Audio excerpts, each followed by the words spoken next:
Ženske udruge Studio B i Žar iz malog mjesta pokraj Nove Gradiške povukle su novac iz raznih fondova i zanimljivo ga uložile. Održavaju radionice izrade autohtonog suvenira šiške. Ovi simpatični ukrasi dio su tradicije u selu Bodovaljci, a vješte ruke ovih žena sada su ju oživile. Ovako nešto šiška. Mi ju napravimo tako da imamo šablon, izrežemo karton, potom režemo ove krpice i motamo, jel? Nije teško naučiti, kažu, pa su za veselim stolom okupili sve naraštaje. Mi smo učili od starih, tako da smo, sad smo i mi organizirali, mi učimo mlade.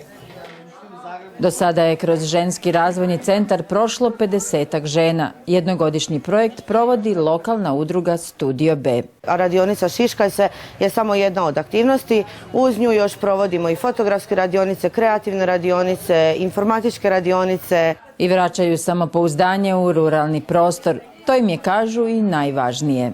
Da povećamo društveni kapital naše zajednice. Ljudi su se povukli u svoje kuće, ne druže se, ne izlaze.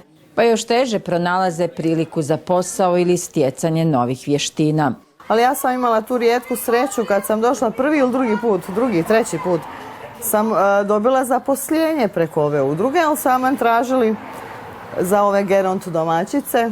Udruga Studio B preko raznih je projekata povukla već 100.000 kuna za razvoj svoga kraja.